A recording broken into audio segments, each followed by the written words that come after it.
Hello student, कैसे हैं आप सब? अच्छे हैं? तो चलो यार स्टार्ट करते हैं लेक्चर नंबर 2। हम लोग लाइट चैप्टर कर रहे हैं, बहुत मजा आने वाला है यार। सभी लोग अपने दिमाग का लाइट जला लो, मतलब दिमाग खोल लो, तभी तो आपको समझ में आएगा ना।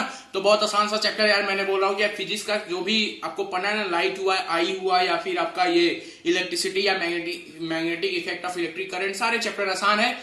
अच्छे से पढ़िए, बस धैर्यता पूर्वक पढ़िए और रोज पढ़िए, क्योंकि slow and study win the race. Okay, बस ये बात ध्यान में रखो, सब कुछ समझ में आने वाला है। ठीक, तो चलो यार लेक्चर नंबर 2 हम लोग स्टार्ट करते हैं। हम लोग को आज थोड़ा सा पढ़ना पड़ेगा कि कनकेव मिरर और कन्वेक्स मिरर का थोड़ा सा कैरेक्टरिस्टिक्स, ठीक है, कि कौन से डाइवर्जिंग मिरर है और कौन कन्वर्जिंग मिरर है, अभी समझ में आ जाएगा, चिंता ना करो। ओके, तो चलो यार, हमने पढ़ा था स्फेरिकल मिरर। देखो, स्फेरिकल मिरर अभी आपको मैं समझा देता हूँ। स्फेरिकल मिरर मतलब, जैसे मान लो यार आपके पास एक फुटबॉल है, वो फुटबॉल है मिरर यानी शीशे का, ठीक है। एक फुटबॉल है, वो आपका मिरर है, ठीक है, मतलब एक शीशे का फुटबॉल आपके पास है। ओके, तो कुछ इस तरीके से होगा यार। सर्किल कादे का नहीं बना, तो कोशिश करते हैं थोड़ा बढ़िया बन जाए। अब आर्टिस्ट तो है नहीं ना।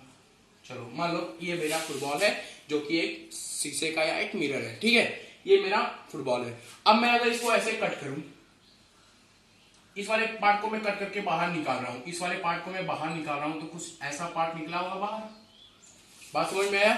अब देखो, अगर मैं इस बाहर वाले पार्ट को पॉलिश कर दिया, तो रिफ्लेक्टिंग सरफेस कैसा हो गया? अंदर की तरफ कर्व है, तो ये कौन सा मिरर हो गया? कनकेव मिरर, क्योंकि कनकेव मतलब गुफा और केव मतलब गुफा। तो ये देखो यार, जो अंदर की तरफ घुसा होगा वही तो कनकेव होगा। तो ये भी तो हमारा कौन सा हो गया? कनकेव मिरर, कनकेव मिरर, ठीक है। अच्छा, अब इसी वाले पार्ट को मैं यहां पे बना रहा हूं। अब मैं क्या करूंगा कि मैं अंदर वाले पार्ट को सेट कर दिया, मैं पॉलिश कर दिया, ठीक है। अंदर वाले पार्ट को जब मैं पॉलिश करूंगा, तो रिफ्लेक्टिंग सरफेस यानी कि इंसिडेंट रे कहां पे आएंगी? यहां पे आएंगी। तो इसका जो रिफ्लेक्टिंग सरफेस है, ये उठा हुआ हो गया, बाहर की तरफ उठा हुआ है, तो ये कैसा मिरर हो गया? Convex mirror. ओके, बात समझ में आया? कोई दिक्कत नहीं ना? चलो, इतना बात समझ में आ गया। अब इनका थोड़ा सा हम नेचर समझते हैं। याद तो हो गया ना आपको? कभी कंफ्यूजन नहीं होगा ना कि कौन सा कनकेव होगा कौन सा कन्वेक्स? क्या याद करना है? कनकेव के मतलब गुफा, तो अंदर की तरफ जो धसा होगा वो कनकेव मिरर, और जो बाहर की तरफ उभरा होगा वो कन्वेक्स मिरर, ठीक है। अब इनका थोड़ा सा हम नेचर समझते हैं। देखो यार, कनकेव, कनकेव में 2 बार सी आया है ना, तो जहां पे 2 बार, याद करने का ट्रिक है कि जहां पे 2 बार सी आएगा, एक सी का मतलब कौन, एक सी का मतलब कौन। यहां पे जो ये सी आया केव, इस सी का मतलब होता है कन्वर्जिंग। क्या होता है? कन्वर्जिंग। तो हमारा ये मिरर कैसा हो गया यार? Converging mirror, converging, converging. और इसका उल्टा ये कैसा होगा? डाइवर्जिंग। अभी आपको क्लियर हो जाएगा। एक रेड डायग्राम बनाते हैं। ओके, मैंने क्या बोला? यहाँ पे देखो 2 बार सी आया है, एक सी कौन के लिए? एक सी, सी फॉर कन्वर्जिंग, और यहाँ पे सी नहीं है, तो ये डाइवर्जिंग। बात समझ में आ गया? कन्वर्जिंग का मतलब क्या हुआ? कल मैंने फर्स्ट लेक्चर में आपको एक बता रखा है अच्छे से, कन्वर्जिंग का मतलब क्या होता है। देखो कैसे ये कन्वर्जिंग है। मान लो ये मेरे पास ये मिरर था कनकेव, ओके, अच्छे से बात समझ में तो आ रही है भाई? अभी मैं सब आपको समझा दूंगा, ठीक है। मेरे पास ये कनकेव मिरर था, यहां से एक रे गई पैरेलल टू प्रिंसिपल एक्सिस, तो ये फोकस से जाएगी। अभी आप पढ़े नहीं होंगे, मैं आपको सब पढ़ाऊंगा, ठीक है। एक रे और है पैरेलल टू प्रिंसिपल एक्सिस, तो ये भी फोकस से जाएगी। एक तरीका देखा जाए तो ये रे आके एक जगह कन्वर्स हो रही है मेरे भाई, कन्वर्स हो रही है ना एक जगह आके, तो ये कैसा मिरर हो गया? कन्वर्जिंग मिरर, ठीक है। डाइवर्जिंग में क्या होता है कि ये अगर मेरे पास डाइवर्जिंग है,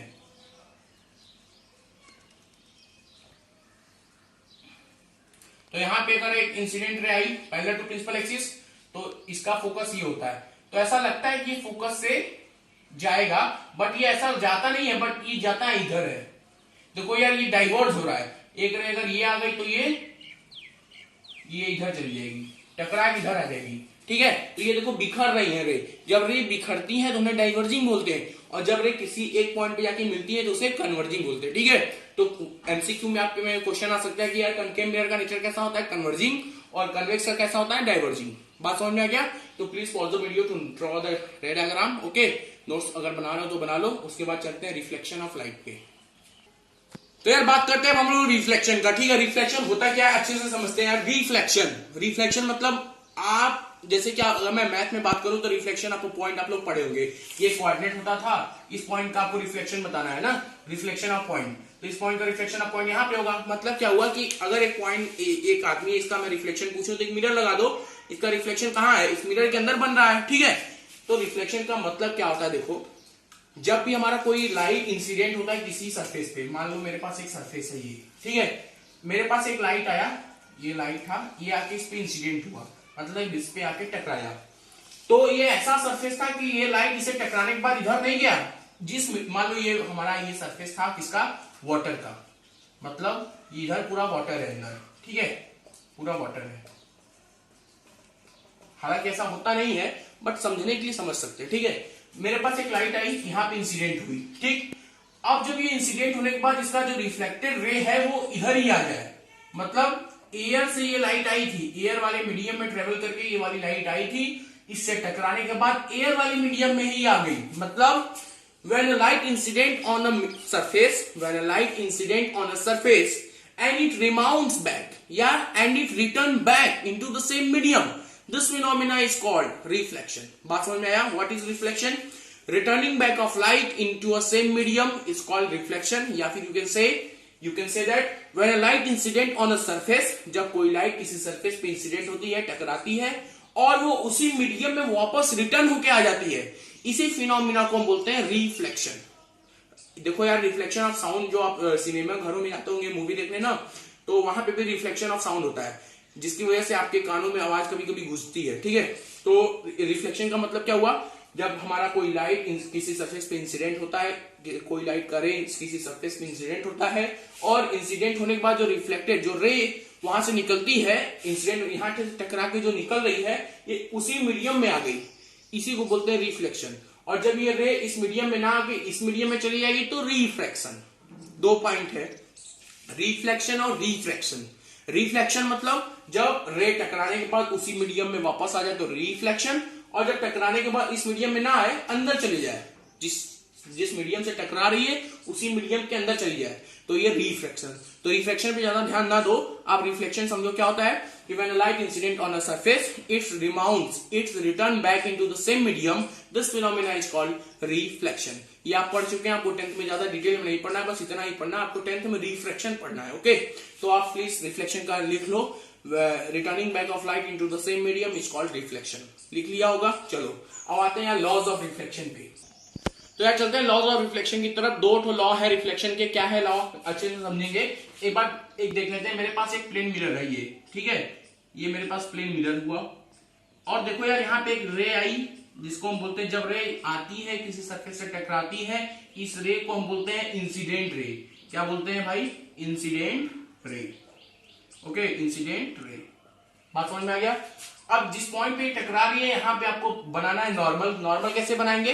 नॉर्मल मतलब बस इसके परपेंडिकुलर एक लाइन बना देनी है, ये हो गया इसके परपेंडिकुलर, ठीक है, ये हो गया आपका नॉर्मल, ठीक।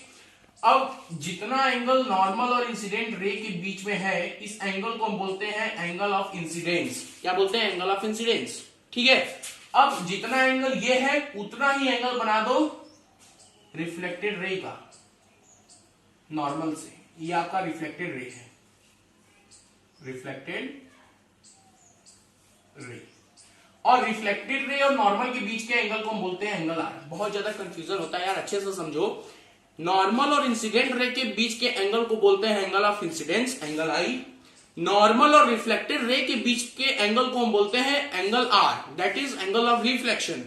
कुछ बच्चे क्या करते हैं कि इसको एंगल आई समझ लेते हैं, इसको एंगल आर। ऐसा नहीं, एंगल आई नॉर्मल और इंसिडेंट रे के बीच का एंगल होता है, और एंगल आर रिफ्लेक्टेड रे और नॉर्मल के बीच का एंगल होता है, ठीक है। तो पहला लॉ हमसे क्या बोलता है कि क्या लॉ पहला बोलता है कि the angle of incidence is equal to angle of reflection. पहला लॉ यही है, आपको याद करना है क्या, कि एंगल ऑफ इंसिडेंस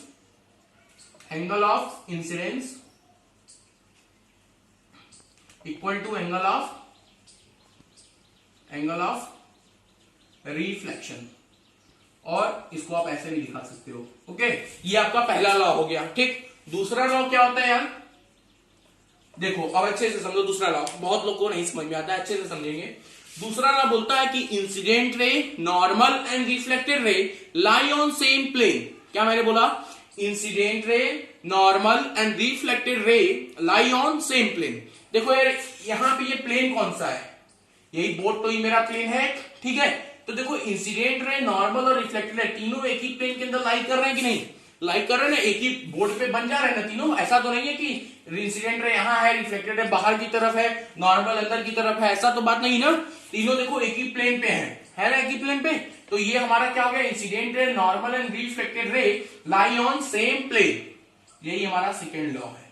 बात समझ में आ गया? कोई दिक्कत नहीं ना। जैसे देखो अगर मेरे पास यहाँ पे मेरा अगर मान लो मिरर होता, ठीक है, ये इंसिडेंट रे आती, ये इंसिडेंट रे आई, यहाँ पे नॉर्मल ड्रॉ किया, ये रिफ्लेक्टेड रे गई। तो अच्छे से देखो कि इंसिडेंट रे, रिफ्लेक्टेड रे और नॉर्मल, इंसिडेंट रे, रिफ्लेक्टेड रे और नॉर्मल तीनों जो है ये एक ही प्लेन में है ना, एक ही प्लेन में। तो बस सेकेंड लॉ भी यही बोलता है कि incident ray, reflected ray and normal lie on same plane.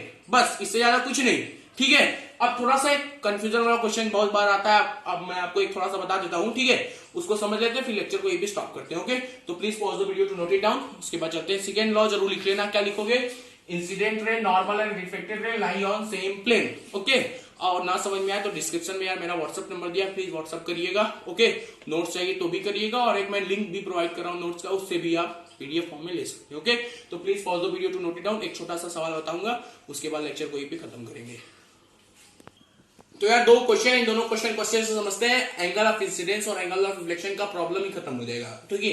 तो चलो स्टार्ट करते हैं इसको, ठीक है। तो यार पहला क्वेश्चन हमारे पास है कि ये एक इंसिडेंट है, एक सरफेस पे इंसिडेंट होती है। मान लिया ये मेरे पास प्लेन मिरर है, ओके, ये मेरे पास प्लेन मिरर है, ये इंसिडेंट होती है। और ये देखो प्लेन मिरर के सरफेस और इंसिडेंट रे के बीच का एंगल 40 डिग्री है। आपको बताना है कि एंगल ऑफ रिफ्लेक्शन कितना होगा। अब कुछ बच्चे क्या सोचते हैं कि इसी को एंगल ऑफ इंसिडेंट मान लेंगे और लॉज ऑफ रिफ्लेक्शन लगा के बोल देंगे कि एंगल ऑफ रिफ्लेक्शन भी 40 डिग्री होगा, जो कि बिल्कुल गलत है। तो आपको थोड़ा सा दिमाग लगाना, ऐसा क्वेश्चन आपके बोर्ड एग्जाम में एमसीक्यू में आ सकता है, ठीक है। तो प्लीज कंसंट्रेट करिए और अच्छे से समझिए इसको। तो सबसे पहला काम आपका क्या है कि यहाँ पे आपको ड्रॉ करना है एक नॉर्मल, और आपको तो ये पता ही है कि नॉर्मल जो है वो सरफेस के परपेंडिकुलर होगा, यानी कि नॉर्मल और प्लेन सरफेस के बीच में एंगल कितना होगा? 90 डिग्री। मतलब कि ये आपका जो पूरा एंगल है मेरे भाई वो 90 डिग्री है, लेकिन ये आपको दे रखा है 40, तो ये कितना होगा? 50। अब देखो मैंने क्या बताया था, एंगल ऑफ रिफ्लेक्शन किसे कहते हैं? इंसिडेंट रे और नॉर्मल के बीच के एंगल को ही हम एंगल ऑफ इंसिडेंस कहते हैं, और एंगल ऑफ रिफ्लेक्शन जो होता है वो एंगल ऑफ इंसिडेंस के बराबर होता है। यही हमारा लॉज ऑफ रिफ्लेक्शन भी बोलता है। तो अब जल्दी से बता दो एंगल आर कितना हुआ? 50 डिग्री तो हुआ, ठीक है। कुछ बच्चे 40 लिखते हैं भाई, तो प्लीज कंफ्यूजन ना क्रिएट करें। ये एंगल कितना होगा? एंगल रिफ्लेक्शन 50, ठीक है। इस क्वेश्चन पे आते हैं। इस क्वेश्चन को देखा जाए तो यार इंसिडेंट एकदम परपेंडिकुलरली ही प्लेन मिरर पे इंसिडेंट कर रही है, यहाँ पे टकरा रही है। अब आपको एंगल आर बताना है, तो आपको खोजना क्या है कि यार नॉर्मल और इंसिडेंट रे और नॉर्मल के बीच का एंगल अगर मुझे पता चल जाए तो मैं एंगल ऑफ रिफ्लेक्शन आराम से बता दूंगा। तो यार देखो इंसिडेंट रे और नॉर्मल के बीच का एंगल कितना है जरा बताओ? नॉर्मल भी यही है और इंसिडेंट रे भी यही पे है। तो जब कोई लाइन ऐसे होती है तो इनके बीच का एंगल कितना होता है? 0 डिग्री ना। देखो जरा, जैसे कि आपको इसमें नहीं समझ में आएगा, मान लिया मैं इसके और इसके बीच का एंगल पूछ रहा हूं ना, ये दोनों ऐसे हैं, तो इन दोनों के बीच का एंगल कितना है? 0 डिग्री। जब ऐसे हो जाएंगे तो 90 डिग्री, जब ऐसे हो जाएंगे तो 180 डिग्री, जब ऐसे हो जाएंगे तो 270, और जब ऐसे आके ऐसे हो जाएंगे तो 360। बात समझ में आ गया?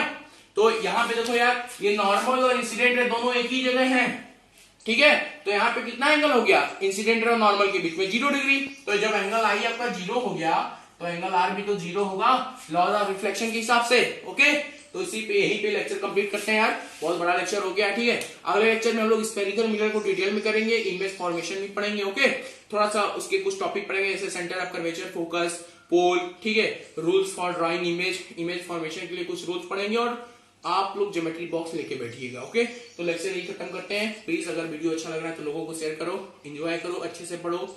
90 के ऊपर लाना है फिजिक्स में, फिजिक्स में क्या साइंस की लाना, आप में तो फिजिक्स नहीं है, ठीक है। एंजॉय करो। कोई अगर गलती समझ में आ रहा है मेरी तरफ से, आपको लग रहा है गलती, तो प्लीज अपना कमेंट सेक्शन में अपना व्यू, अपना मतलब कि सुझाव दो कि हमें और कैसा वीडियो बनाना चाहिए, ठीक है। मैं आपके कमेंट को जरूर पढ़ूंगा, जरूर कोशिश करूंगा कि उसे मैं फॉलो करूं, ओके। तो please take care from corona, और मिलते हैं अगले लेक्चर में, तब तक के लिए जय हिंद।